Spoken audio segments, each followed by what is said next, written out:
The galaxy was quiet that night. Only the soundless hum of dying stars filled the void.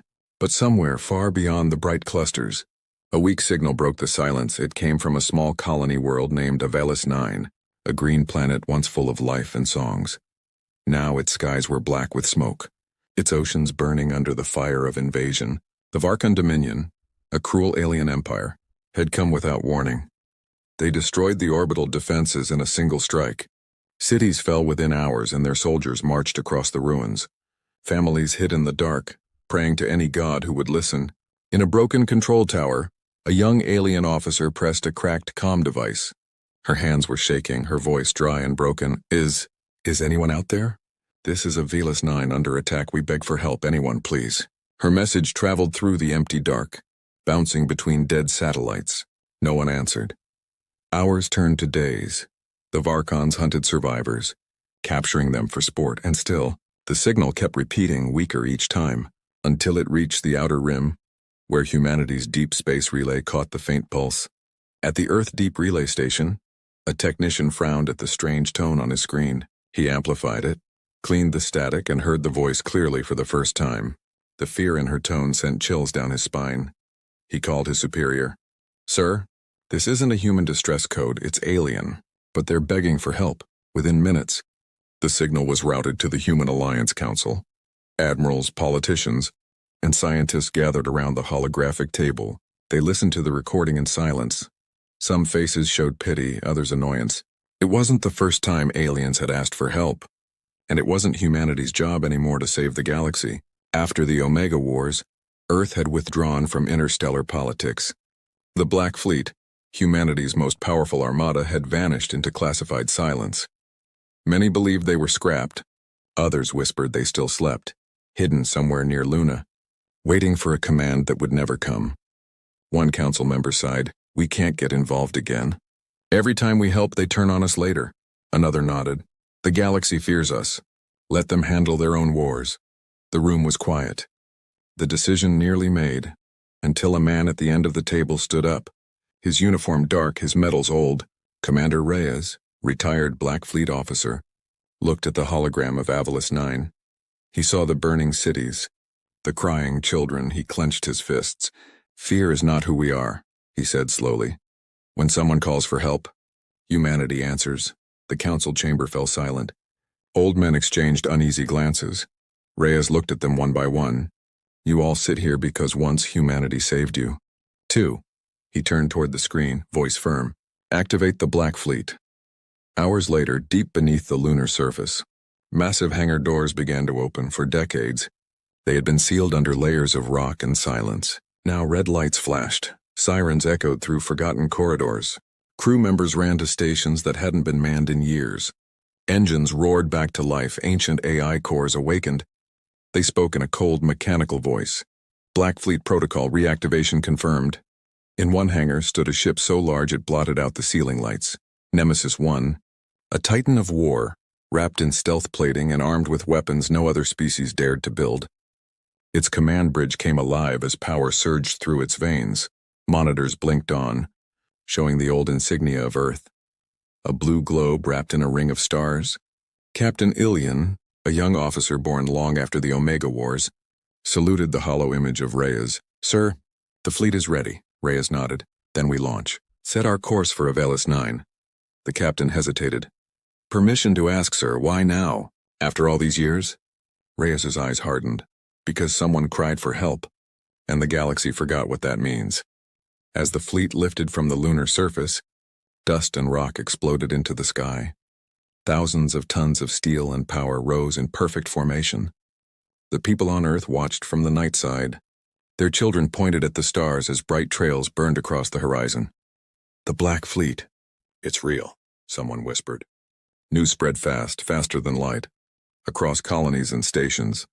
Through alien networks and smugglers' relays, whispers became fear.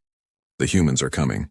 In the dark reaches of space, aboard the flagship, Commander Reyes stood before the viewing glass. Stars stretched into long streaks as the fleet entered faster than light travel. He looked at the glowing void and spoke softly. "Hold on, whoever you are. Humanity heard your cry on Avelis 9. The alien officer who sent the signal sat beside the dying transmitter, her eyes half closed, the last of her strength fading. Outside, thunder rolled from explosions. Then, through the smoke-filled sky, a small tremor shook the ground.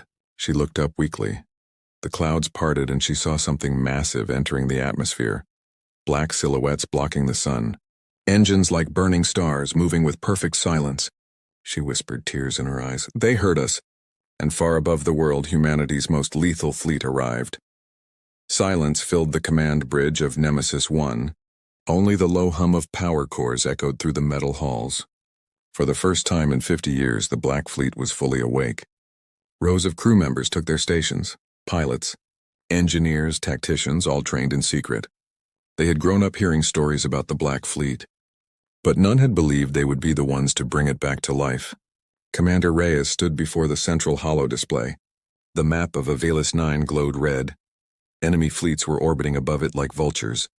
Hundreds of Varkon warships, sharp, cruel, and merciless, each one ready to burn what little remained. Fleet status, Reyes said quietly. Captain Ilian replied, all systems green, sir. Weapons are charged. Stealth drives at full capacity. The commander nodded slowly. Then it's time for the galaxy to remember who we are. In the hangar decks, maintenance crews worked with focused speed. The air smelled of oil, plasma, and purpose. Old ships once covered in dust now gleamed like obsidian blades. The Titan-class destroyers rumbled to life. Their cores glowed with a cold blue light, energy far beyond alien design. An engineer whispered, my grandfather said these ships could erase whole fleets in seconds. His partner smiled nervously. Let's hope we don't have to prove that, but they would. And soon, as the fleet aligned in formation, the stars outside the window seemed to dim. 52 ships, each a giant of war, from the Black Spears, small, agile frigates, to the Eternal Hammer, a fortress that could level continents. Their hulls reflected no light, their engines made no sound. They moved like shadows between worlds. The communication deck lit up. Transmission incoming, unsecured channel. Reyes frowned. Open it. The screen flickered, showing the face of the same alien officer who had sent the distress signal. Her voice was weak, her image broken by static. Whoever you are, please. They are killing everyone. Behind her, smoke and screams echoed. Reyes clenched his fists. He didn't speak. He simply turned to his crew. Jump drive, ready. Course locked, the navigator replied. Engage. The moment the command was given, reality itself bent. The ships vanished into the void in an instant. The Black Fleet slipped between dimensions. Human FTL technology didn't roar or flash, it whispered, like the breath of death moving across space inside the Nemesis 1. The crew felt a strange calm as the stars stretched into thin lines. Time had no meaning here, only the rhythm of the engines and the steady heartbeat of humanity's vengeance. Reyes stood near the viewport, eyes fixed on the glowing distortion ahead. He remembered the last war, the day the Black Fleet vanished after ending the Omega conflict. Back then, they swore never to rise again unless the innocent cried for mercy. And now the cry had come, he whispered to himself. Never again will the helpless bleed alone. Back on Avelis 9, the night sky burned red. The Varkons had begun the final strike. Massive cruisers hovered above ruined cities. Bombardments turned forests into glass. The alien civilians huddled in bunkers, trembling. Among them was the young officer who had sent the signal, still alive. Barely. She looked at the sky through the cracks of the bunker roof. She thought it was over, until she saw a star flicker, then another. Then dozens of new lights appeared. Moving fast, the air trembled. Sensors on every Varkon ship screamed warnings. Unidentified FTL signatures, large, fast, and close. The commander of the Varkon fleet hissed, "Impossible! No species can move this fast." But it was already too late in orbit. The void split open like a wound, and from that wound came them. 52 black warships silent as ghosts. Their arrival didn't cause explosions, it caused fear. The Varkon sensor struggled to read them. Every system failed. Communications broke down, engines sputtered. It was as if reality itself was rejecting the invaders. On the surface, survivors stared in awe. Massive shadows crossed the burning clouds. A single word echoed through every open frequency. This is the Black Fleet.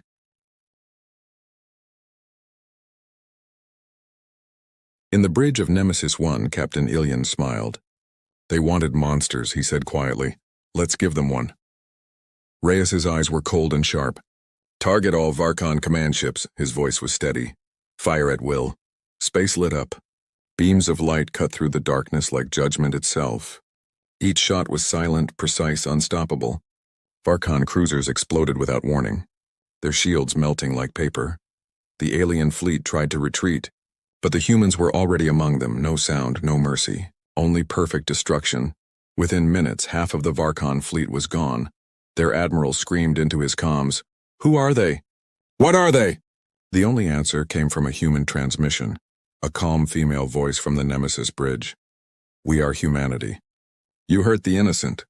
You don't get to do that anymore." As the last of the Varkon ships fell burning into the planet's sky, Commander Reyes watched in silence. He knew this was only the beginning. The galaxy would wake up tomorrow and remember the name they had tried to erase. The Black Fleet had returned, and with it, the legend of humanity, silent, unstoppable, and merciful only to those who deserved mercy. The stars over Epsilon Verge burned red. Dozens of wrecked ships drifted silently, their hulls glowing with dying heat. But it was only the beginning. The Varkon Dominion had called for reinforcements. 200 more warships were already on the way. Commander Reyes stood at the center of Nemesis One's bridge, his eyes cold but focused. "Status report," he said. "Enemy fleet forming defensive line," Captain Ilian replied. "They outnumber us 4-1, sir." Reyes smiled faintly. "Then they'll make a bigger grave." The Black Fleet moved into position, calm, disciplined, and silent. Their black hulls reflected no light, making them invisible against the void. Each human ship was linked through neural command systems. Every captain's thought, every maneuver, every breath synchronized through the fleet AI called Oracle. "Targets locked," said the weapons officer.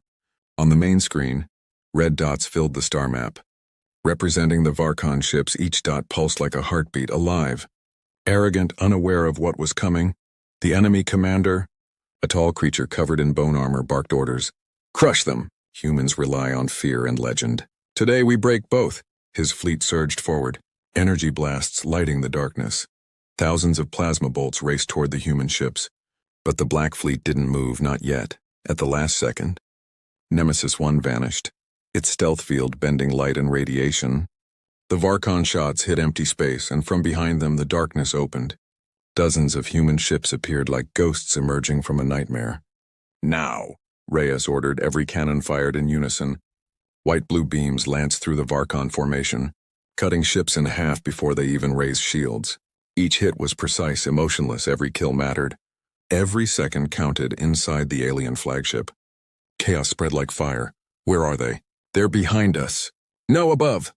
The sensors screamed but showed nothing real. The humans were jamming everything, even light itself. The alien admiral slammed his fist on the console. "These are no soldiers, they're executioners." Back on Nemesis One, the bridge was calm. Crew members moved with machine-like focus. "Enemy fleet collapsing on their right flank," Ilian reported. Reyes nodded. "Send the Valkyrie units." From the belly of Nemesis One, smaller crafts launched, sleek black interceptors known as Valkyries. They sliced through debris fields like hunters, each piloted by humans with nerves of steel. They weaved between burning ships, firing EMP torpedoes that crippled enemy engines without warning. Within minutes, 1/3 of the Varkon armada was dead in space, their ships drifting helplessly. Then came the second strike. Human cruisers Leviathan and Rook's Pride opened fire. Their weapons didn't just destroy hulls. They erased them from existence. Where the beams touched, matter turned to vapor. From the surface of Avelis 9, survivors watched the sky. To them, it looked like the heavens were tearing apart. Bright flashes lit the clouds as alien warships exploded in orbit. The alien officer who sent the distress signal fell to her knees. Tears ran down her face. "They came," she whispered again, around her. Her people looked up in silence. For the first time in generations, they were seeing hope. But high above, the battle raged on. A massive Varkon dreadnought, Blood Crown, entered the fight. It was larger than any human ship, its core powered by enslaved suns. The admiral laughed. "Now they will see true power." Reyes looked at the readings calmly. The dreadnought dwarfed even the Nemesis. But size was not power, discipline was. He turned to Ilian. Bring us to firing distance. Sir? That close. Do it, Reyes said, his tone final. As the dreadnought's cannons charged, the Nemesis dove beneath its firing arc. The ship rolled, skimming the hull of the alien monster at impossible speed. Energy bolts missed by meters inside the bridge. Alarms blared, but no one panicked. Target their core, Reyes ordered. Point-blank shot? Ilian asked. Reyes nodded. For the record. He looked at his crew. Let the galaxy know we don't miss. The main cannon of Nemesis 1 charged. The sound built like thunder. Then a single white beam pierced the void. It hit the dreadnought square at the center. The explosion was blinding. The shockwave shook the entire fleet. When the light faded, only debris remained.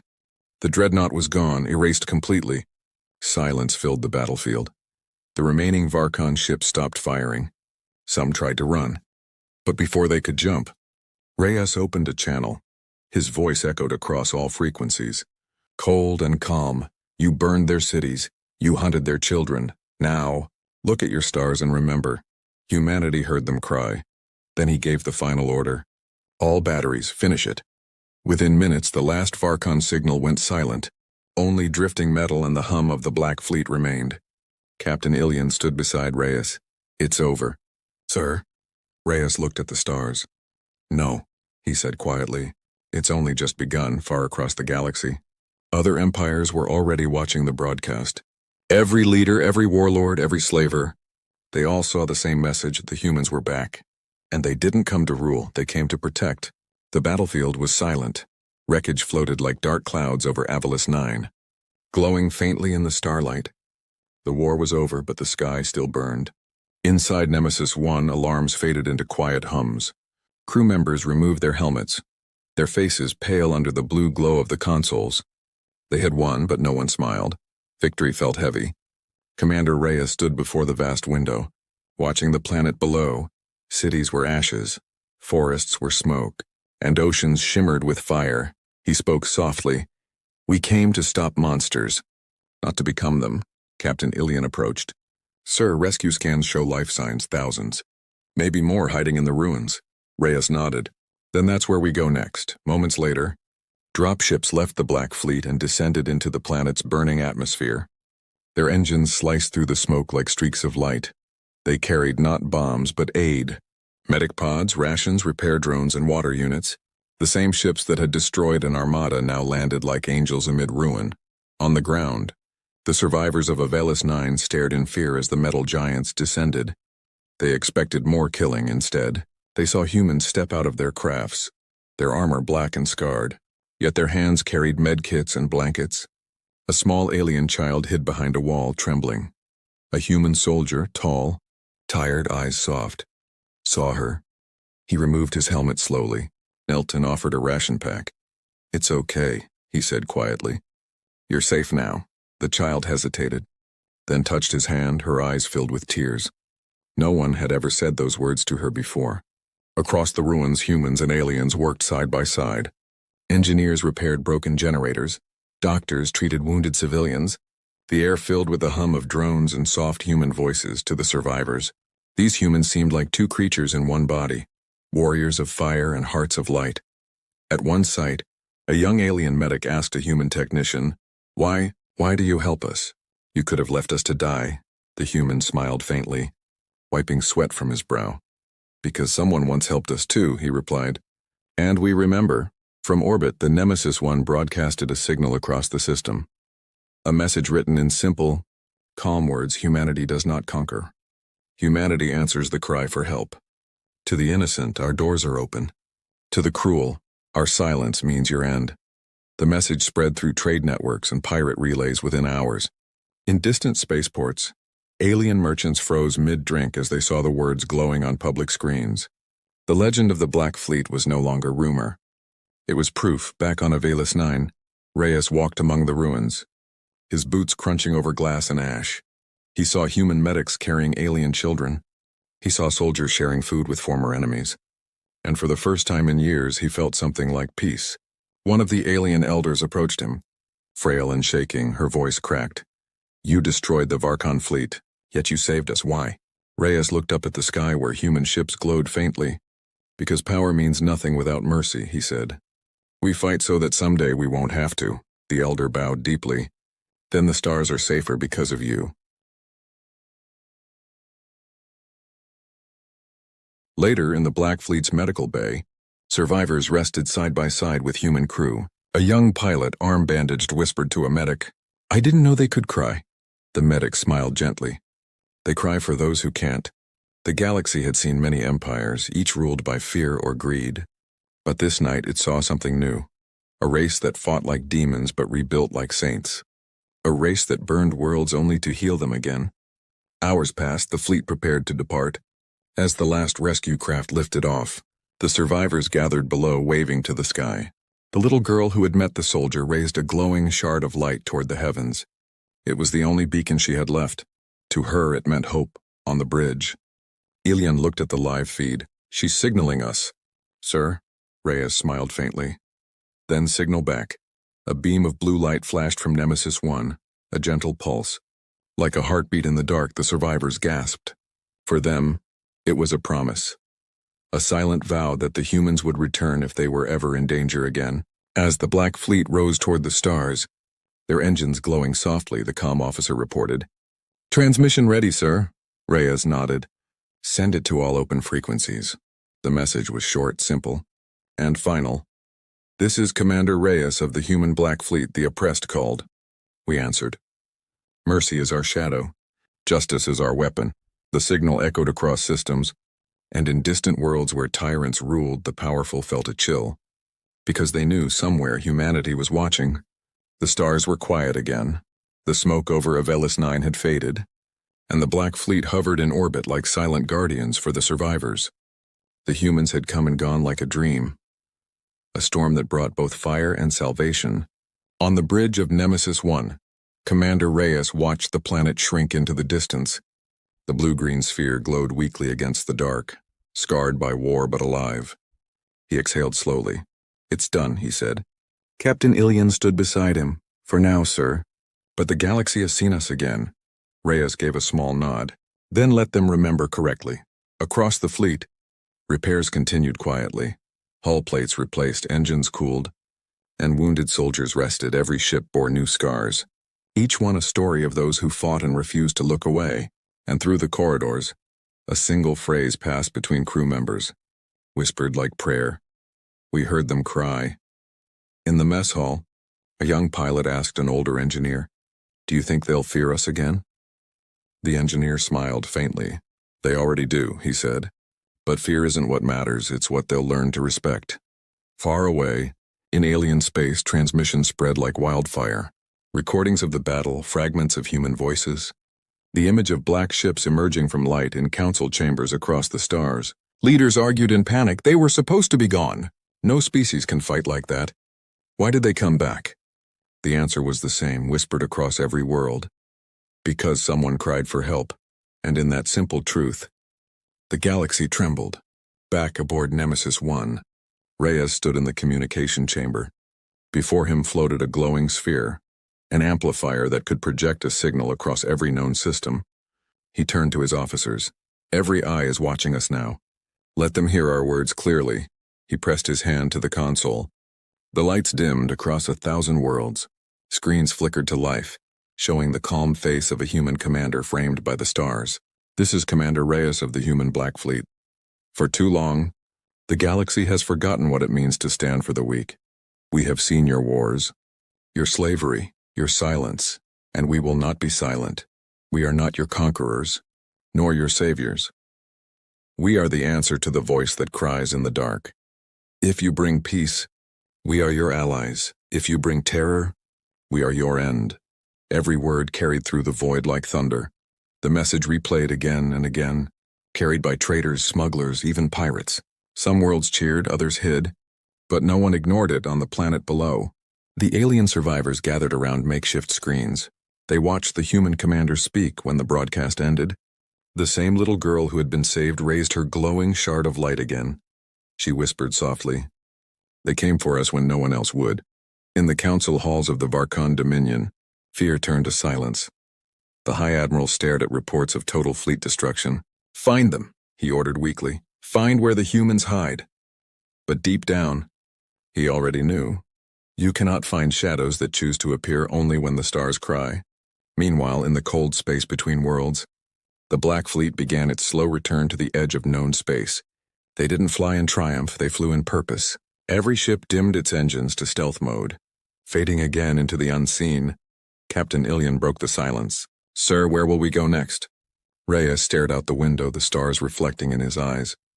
"Wherever we're needed," he replied, "until no child cries alone in the dark." The AI voice oracle spoke gently through the bridge. "Commander, new signal detected, weak, distant, but human." Reyes straightened. "Another distress call?" "Unknown," the AI replied, "but it sounds afraid." A quiet smile touched his face. He turned to his crew. "Plot the course." The crew looked at one another, tired but ready. Engines powered up, the hum deep and steady.